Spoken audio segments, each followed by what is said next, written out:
Well, Kellie Carter-Jackson is an assistant professor of the humanities in the Department of Africana Studies at Wellesley College, joins us now from Boston.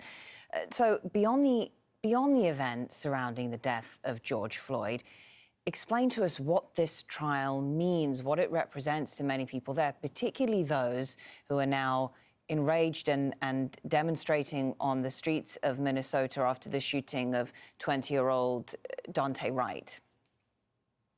Well, the Black community is in need of a reckoning. We want accountability. We want change, systemic structural change to our police departments. And so what a lot of people are looking for is just justice. We really want justice in this case. And, you know, it looks as though it may go in that direction, but we've seen time and time before where cases that look very closed and shut often have a very difficult and unwelcomed outcome. And so it remains to be seen what will happen with this case. But, you know, Black people are on edge. That is for sure.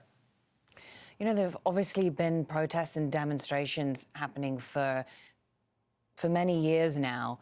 Do you feel as though the shooting of George Floyd has sparked a different sort of reaction in the scale of it and the nature of these protests all across the world, really, but also in the US? How do you explain that? You know, I'm not quite sure. We've been here before so many times. And each time I want to believe that there will be change, there will be justice. But we've been here before with Eric Garner and Tamir Rice and Mike Brown and, you know, in cases like Trayvon Martin and Breonna Taylor. And then almost all of those cases, the Black community has not seen justice. Its allies has not seen justice. And so I think until we start to see change where police officers are held accountable, where other police officers are courageous enough to speak up about these crimes that are being committed, we won't see change. We'll see more of that. And I hope, though, that around the world, other people will see this and they will want to push and encourage America to do right by its citizens, its Black citizens in particular. I mean, I guess all the defense has to do to win in this case is to not have a unanimous guilty verdict, to plant the seed of doubt into the mind of a single juror. If Derek Chauvin is cleared in this trial, how much unrest could we see, particularly in light of the scenes today? You know, I don't expect people to be peaceful. I think that people are angry, people are sad, people are grieving.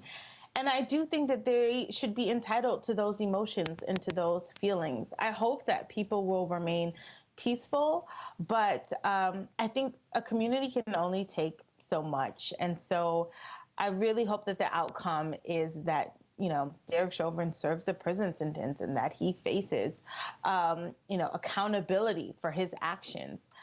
We can hope for that, but again, it remains to be seen. But I do want to encourage that the anger that we see, the destruction of property, should still not be put on par with the destruction of human beings. That we can see one as clear violence and another as destruction, and we don't have to hold them on the same platform. They're two different things in my mind.